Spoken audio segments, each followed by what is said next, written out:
Subaru was a little late getting into the EV game with the Solterra back in 2023, but it looks like they're starting to make up for lost time with this. The all-new, all-electric 2027 Subaru Getaway. Before we get into this preview, do us a favor, hit like and subscribe below to get all of our latest content. This new Getaway is a 3-row mid-size SUV, and as you can tell, it adopts some of the styling language from the Solterra with this kind of flat face and distinctive lighting. I kind of like these accent lights up top because they sort of remind me of a Porsche. That's never a bad thing, right?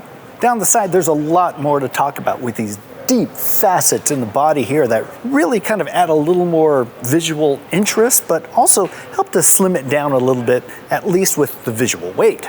I also like these flush-mounted door handles, which obviously contribute to aerodynamics, and in typical Subaru style, it has 8.3 inches of ground clearance and a taller roof rack. Around the back of the Getaway, it's even more distinctive with this unique section here that wraps all the way around with these taillights that sort of mimic the lights and the accent lights up front. I also like these faceted angles here, which seem to be making their way into almost every SUV nowadays. I do also like this illuminated Subaru, which, I don't know, it just adds a little bit more personality rather than just having it spread out like everyone else does. Overall, I think it's a pretty clean design while also maintaining a nice modern feel to it. But what do you think? Let us know in the comments below.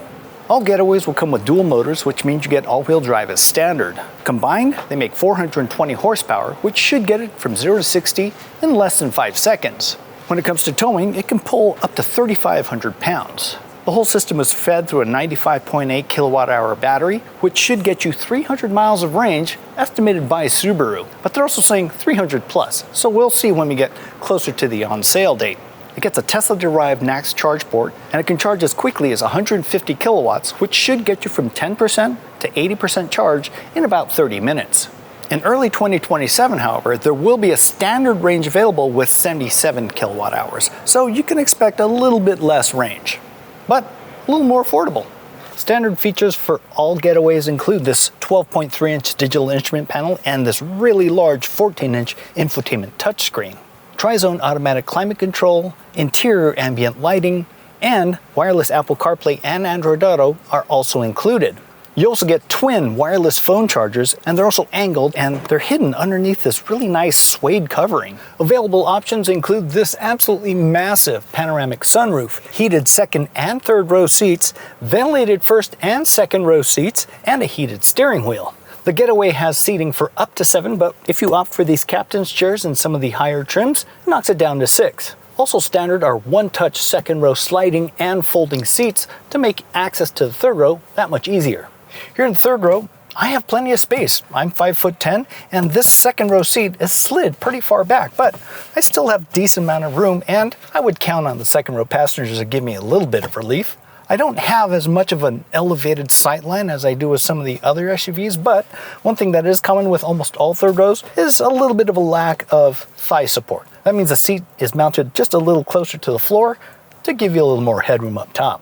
Behind the third row, you have 15.9 cubic feet of cargo space, and with them folded, 45.6 cubic feet. A power liftgate is standard on all Getaway models also. One nice touch is this model has power folding third row seats just to make it a little easier to load stuff. The Getaway is scheduled to go on sale in October of 2026. We don't have pricing yet, but if I was a betting man, and I am a betting man, I would guess it's going to be competitive against the Kia EV9 and Hyundai Ioniq 9, which are really the only non-luxury 3-row mid-size SUVs that are all electric. So far what I've seen, it's looking pretty promising, especially if you're more into off-roading and adventures. Now, while it's not a wilderness model, it does have more ground clearance than others. But what do you think? Would you go for the Getaway or perhaps the Hyundai or Kia rivals?